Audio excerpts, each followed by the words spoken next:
Hey, you, staring at your screen, wondering what's out there in the vast, endless void of space. What if I told you that a single voice, echoing from a dead planet, could hold the key to humanity's survival or its total annihilation? Picture this, a faint signal, crackling through the dark, speaking in a human voice that shouldn't exist. It's calling for help, or maybe it's luring you into a trap. That's the mystery Lieutenant Caleb Voss is about to unravel, and trust me, it's a story that'll keep you glued to your seat. Welcome to the Hollow Signal, a sci-fi epic that'll make you question everything you thought you knew about the galaxy and yourself. So, grab a drink, settle in, and let's dive into a tale of secrets, betrayal, and a war that could end it all. Ready? Let's go. It's 2412, and humanity's spread across the stars like wildfire. Colonies dot the Orion Arm, from the glowing cities of New Terra to the dusty outposts on Titan's moons. The Galactic Accord, a shaky alliance of human worlds and a few alien races, keeps the peace barely. Wars have come and gone, but the latest threat, it's not missiles or fleets, it's silence. A dead planet, Cliro 7, has been quiet for centuries, marked off limits by the Accord after a mining disaster wiped out its colonies. No one goes there. No one wants to. Until now, Lieutenant Caleb Voss, a 32-year-old communications officer aboard the Starlight Dawn, a human scout ship, is the kind of guy who lives for patterns. He's not a soldier, not a hero, just a tech nerd with a knack for decoding signals and a past he'd rather forget. Caleb's stationed on the Dawn, a creaky old ship mapping the edges of Accord space. It's a boring gig, mostly checking static and calibrating sensors. But one night, while the crew sleeps, Caleb's console lights up. A faint pulse, barely a whisper, flickers from Cliro 7. It's not random noise, it's structured, rhythmic, like a heartbeat. And then he hears it, a voice, human, female, pleading, "Help us. We're still here." His blood runs cold. Cliro 7 has been dead for 200 years. No one's there, or so he thought. Caleb replays the signal, his hands shaking. The voice is faint, distorted, but it's undeniably human. He runs it through the ship's database, expecting a glitch. Instead, the system flags a Marcha vocal signature from a missing colonist recorded centuries ago. Her name was Leela Voss, Caleb's sister. She was 15 when their family's colony on Cliro 7 vanished in the disaster. Caleb was only 10, evacuated just in time. But Lila, she was gone, presumed dead. Yet here's her voice, calling from a planet that's nothing but ash and ruins. Is it a ghost, a trick, or something far worse? Do you ever get that feeling in your gut, like the universe is hiding something from you? That's what Caleb's feeling right now. He takes the signal to Captain Nora Hayes, a nonsense commander who's seen too many wars to believe in ghosts. Nora's got short-cropped hair, scars across her knuckles, and a glare that could melt steel. "Voss, we're here to map routes, not chase fairy tales," she snaps, her voice sharp as a blade. But Caleb doesn't back down. "This isn't a fairy tale, Captain. It's a signal, and it's human. What if someone's alive down there? What if it's her?" Nora's eyes narrow. She knows about Caleb's past, his obsession with finding out what happened to Leela. She sighs, rubbing her temples. "Fine, we'll scan Cliro 7, but if this is a wild goose chase, you're scrubbing the engine core for a month." The Starlight Dawn changes course, cutting through the void toward Cliro 7. The crew's on edge. Some think Caleb's crazy.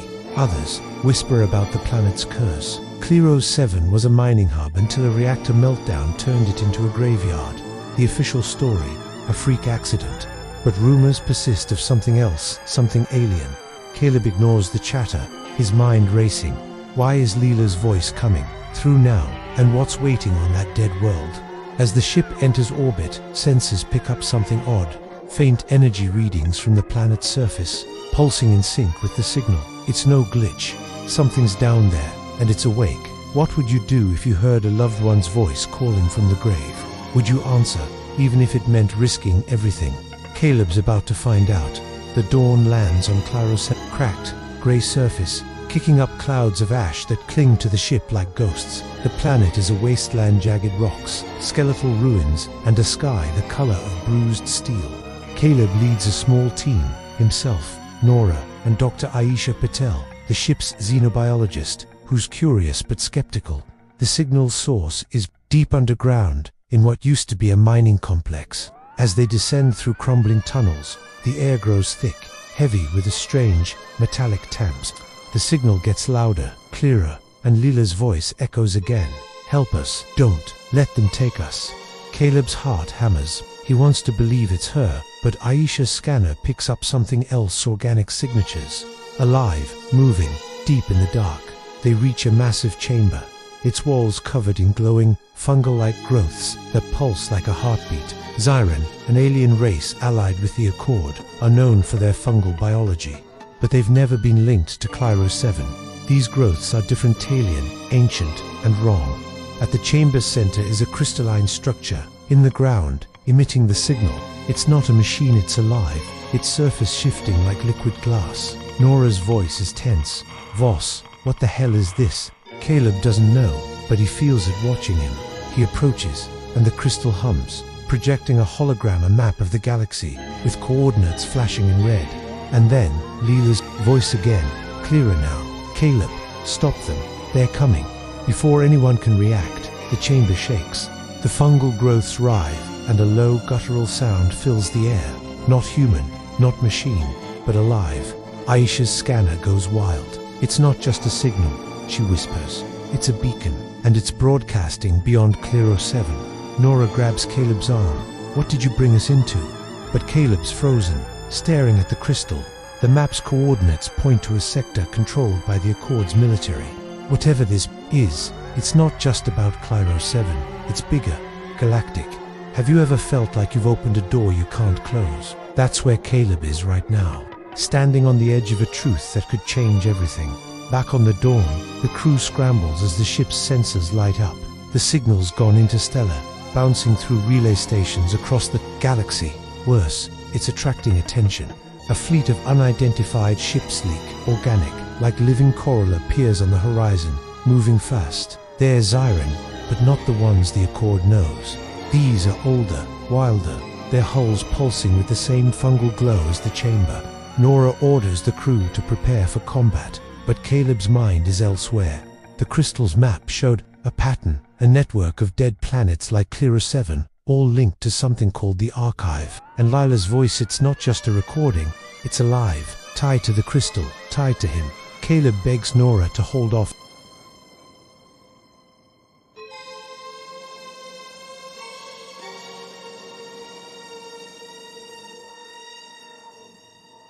Backs him up. "The Xiren aren't attacking yet," she says. "They're scanning us, like they're curious." Against her better judgment, Nora agrees to a standoff. But she's clear. One wrong move, Voss, and we're blasting our way out.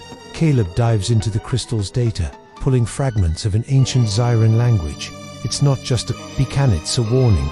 The Archive, buried across multiple worlds, holds the key to stopping a galaxy-wide energy drain. A collapse that's been eating stars for millennia, but someone's trying to weaponize it.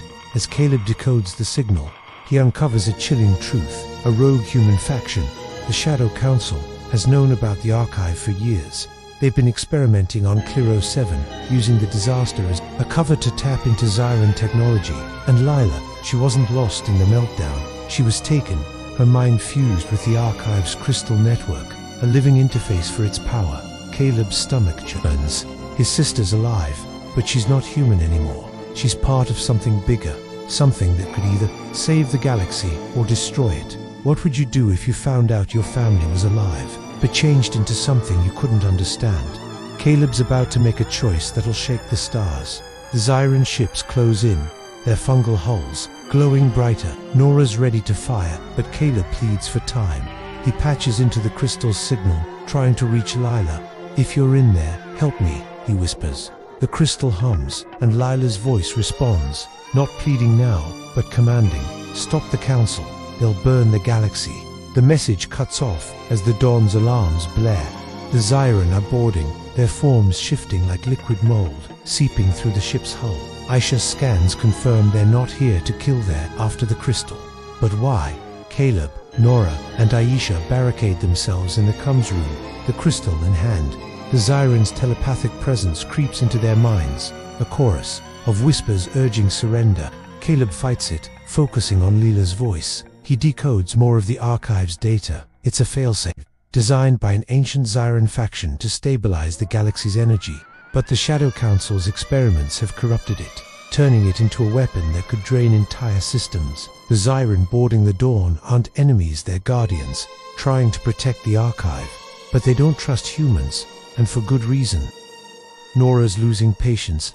We can't negotiate with mushrooms, she snaps, readying her weapon. But Caleb sees another way. He broadcasts a message to the Zyran, using the crystal's signal. We're not your enemy. The Shadow Council is. The Zyran pause, their whispers softening. One of them, a towering figure with glowing spores, steps forward. It speaks its voice, like rustling leaves. Prove it, human, or we take the archive by force. Caleb's out of time. He needs to find the Council's base, stop their plan, and save Lila if she can even be saved. Ever had to trust someone you barely understand to save everything you care about? That's Caleb's reality now, and the clock's ticking. Caleb convinces Nora to let him lead a mission to the coordinates from the crystal's map are hidden. Shadow Council outpost in the Vila sector. The Zyran agree to a temporary truce, sending their leader Silith to join the Dawn. Silith is unlike any alien Caleb's met, a shifting mass of fungal tendrils, its thoughts bleeding into his mind. We protect the archive, Silith says, but your kind betrays it. Caleb can't argue humanity's track record isn't great, but he's got a personal stake in this. Lila's out there, or at least part of her is. The Dawn jumps to the Vila sector, a lawless region of dead, stars and pirate havens. The outpost is a fortress, cloaked in a nebulous haze, bristling with human tech, modified with Zyran biotech. Caleb's team himself, Nora, Aisha, and Silith infiltrates the base, dodging patrols and hacking security. Inside, they find horrors, human test subjects, their minds linked to Zyran crystals, their bodies half dissolved into fungal growths. Aisha's voice shakes. This is what they did to Lila. Caleb's rage boils, but he pushes it down. He needs answers, not revenge. Deep in the outpost, they find the Council's leader, Admiral Victor Kanu, relation to Caleb, but a name that haunts him. Kane's a war hero turned traitor, obsessed with harnessing the archive to make humanity the galaxy's dominant power. He reveals the truth. The Clero 7 disaster was no accident. The Council triggered it to access the archive, sacrificing thousands, including Lila, to create a weapon that could drain stars and reshape reality. Lila's mind, fused with the crystal, was the key to controlling it. She's our greatest asset, Kane sneers, and you're too late. Have you ever faced a truth so ugly it changes how you see the world? Caleb's staring it down, and he's not backing off. The outpost shakes as the Zyran fleet arrives, no longer trusting Caleb's plan. Kane activates the archive's weapon, a pulsing core that begins draining the nebula's energy. Stars flicker in the distance, dimming as the weapon feeds. Caleb's team fights through Council guards, their weapons clashing with fungal blades. Silith's telepathic screams disorient the enemy, but Kane escapes with the core. Caleb chases him to a control room, where Lila's voice floods the speakers. Caleb, you can't stop it. Run. He refuses. He's not losing her again. In a desperate move, Caleb connects to the core, linking his mind to the archive. Its agony his thoughts drown in a sea of Zyran memories, ancient wars, and Lila's fading presence. She's there, fragmented but fighting. They used me, she whispers. But you can end this. Guided by her, Caleb rewrites the core's code, redirecting its energy to overload the outpost. The cost his mind might not survive. Nora drags him back, screaming, "You're not dying on my watch." But Caleb's already fading, his consciousness merging with the archive. The outpost explodes in a blaze of light, the weapon's energy collapsing the nebula, but sparing the galaxy. The Zyran fleet retreats, Silith's voice echoing, "You've earned our trust, human." Caleb wakes aboard the Dawn, weak but alive. Lila's gone, her essence lost in the explosion, but her final act saved billions. The Shadow Councils, scattered, but their threat lingers. Nora grips Caleb's shoulder. "You did it, kid, but this isn't over." He nods, haunted but resolute. The archive's secrets are still out there, and so are the Zyrans. What would you sacrifice to save the galaxy? Caleb gave everything: his sister, his sanity, his peace. And yet, the stars keep calling. Back at Accord headquarters, Caleb's hailed as a hero, but he feels like a ghost. The galaxy's safe. for now, but the Shadow Council's remnants are plotting. The Zyran, once distant allies, offer a new pact: share the Archive's knowledge to stabilize the galaxy. Caleb's tasked with leading the talks, but he's changed. Lila's voice still echoes in his dreams, a reminder of what he lost and what he gained. The stars are brighter now, but they hide new secrets, new threats, and Caleb, he's ready to face them, one signal at a time. Wow, what a ride, right? From a haunting voice on a dead planet to a war that nearly tore the galaxy apart, Caleb Voss's story is one of courage, loss, and redemption. If the holo signal had you on the edge of your seat, smash that like button, hit subscribe, and turn on the bell so you don't miss our next cosmic adventure. Want more epic sci-fi? Check out our video on the Shattered Veil, where another hero faces a black hole's deadly secret. Thanks for joining us, you amazing starfarers. Till next time, keep exploring the universe.